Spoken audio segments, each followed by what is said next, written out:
If you're a feminist, if you're a big supporter of female empowerment, today is not going to be the video for you. I have nothing against women. I love women. I'm not a misogynist.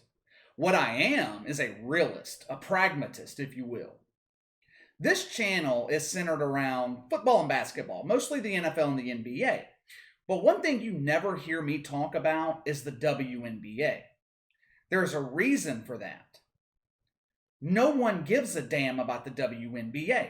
Hell, most women don't care about the WNBA. The WNBA will never be a popular league in this country. There are women's sports that have nice sized followings. Women's tennis, for example. Women's tennis is more popular than men's tennis. Gymnastics. Women's gymnastics more popular than the men.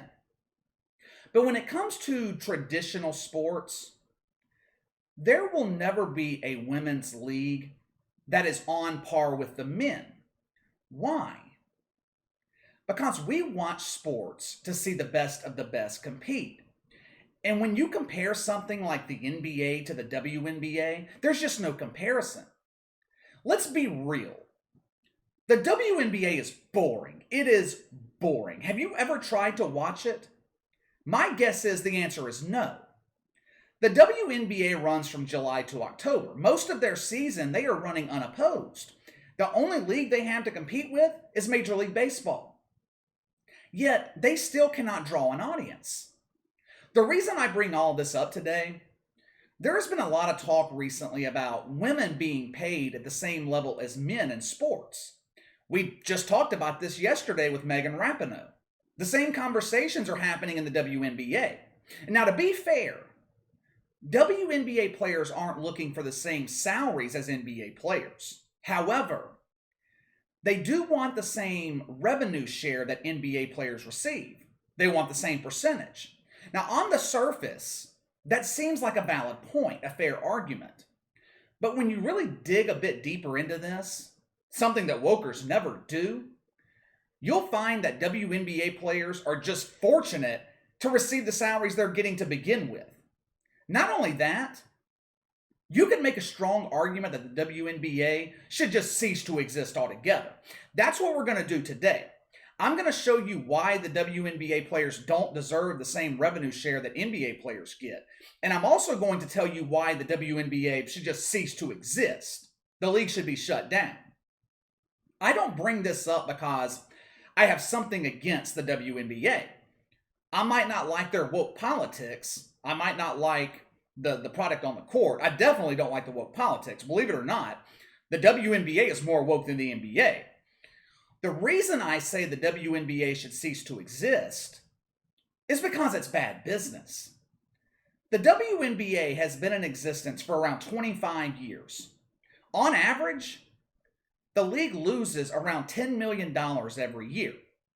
Now, I'm no mathematician, but I'm pretty sure that means the WNBA has lost $250 million throughout their existence. So you may be wondering to yourself, how in the hell is this league still in business? A $10 million loss in 1 or 2 years, that's bad enough. But you mean to tell me in 25 years, the WNBA has never profited $1 and they're still in business? Well, of course they are. Because their woke brothers over in the NBA are propping them up financially. The NBA subsidizes the WNBA. It is the ultimate example of political correctness and socialism. In the past, this hasn't really been too much of a problem because the NBA was making tons of money. That's not the case right now. The NBA has loads of debt. Their debt to revenue ratio is 3x. The league has 3 times the amount of debt compared to the revenue that they bring in on an annual basis. Now let's get into television ratings for the WNBA. A couple of weeks ago, the woke sports media was trumpeting the fact that WNBA ratings are through the roof. WNBA ratings up 74%. You have to remember, the WNBA is broadcast on ABC and ESPN. It's not like their games are on WeTV or Oxygen or Lifetime. ABC is broadcast television. ESPN is in damn near every house in the country. This 74% increase represents an average of about 357,000 viewers per game for the start of the 2021 season. That is god-awful.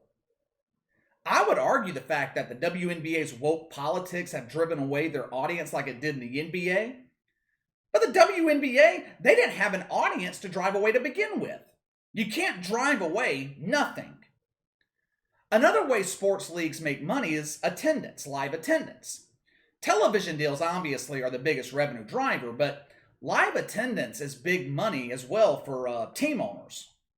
The WNBA averages around 6,000 people per game.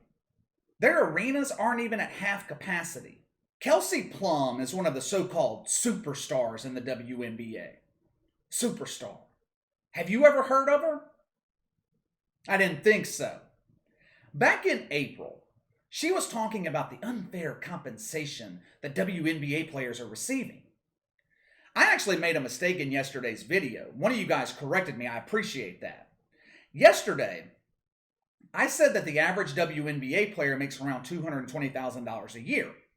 Now, that's the average for the top 5 to 7 players in the league.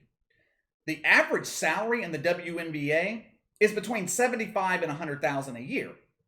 When you look at the lack of revenue and the fact that the league hasn't turned a profit in 25 years, you would think WNBA players would just be thankful to have a job, be thankful that they're getting paid to begin with. Instead, they have the audacity to complain about unfair compensation. Back in April, here's what so-called superstar Kelsey Plum had to say about it. Quote, "I am tired of people thinking that we players are asking for the same type of money as NBA players.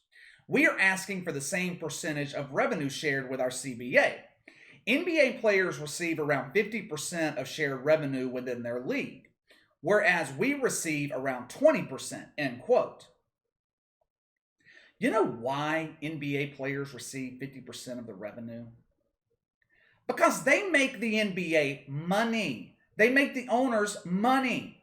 NBA players have leverage when they are negotiating their collective bargaining agreement. WNBA players don't have any leverage. How can you ask for a bigger share of the revenue when there is no revenue to share?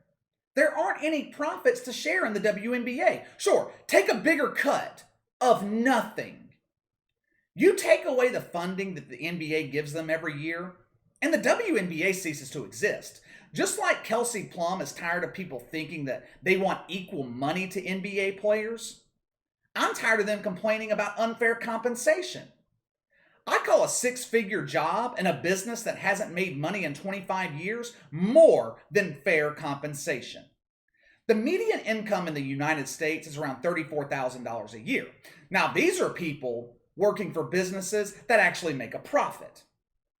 Players in the NBA, or players in the WNBA, I should say, don't have a leg to stand on. Annual revenues for the WNBA are $60 million a year. $60 million. That would not pay the combined salaries of LeBron James and Anthony Davis. $60 million in annual revenue is about the size of a mid-sized business in this country. Plus, the new CBA and the WNBA provided a 53% pay increase, paid maternity leave at full salary, money for childcare, money for adoption services, fertility treatments.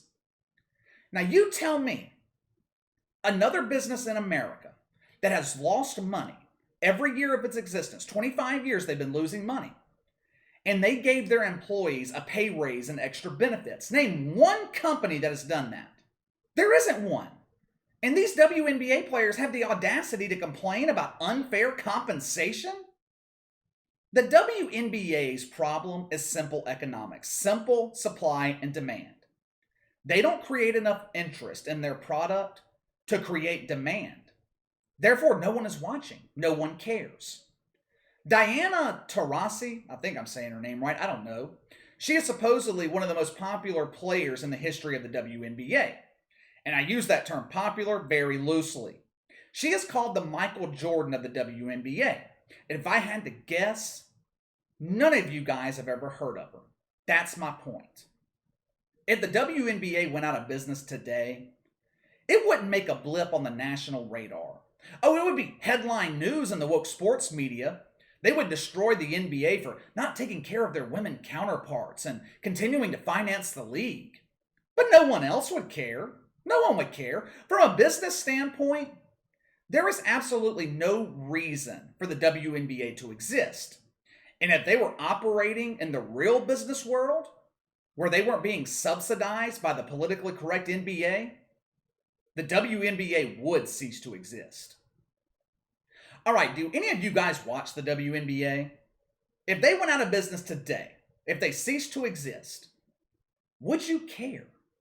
Sound off in the comments below. Let me know your thoughts. Make sure to like and subscribe. Click the notification bell to receive all notifications from the channel. Best way to contact me is by email at btlkc84@gmail.com, KC_BTL84 on Twitter. I'll see you guys tomorrow.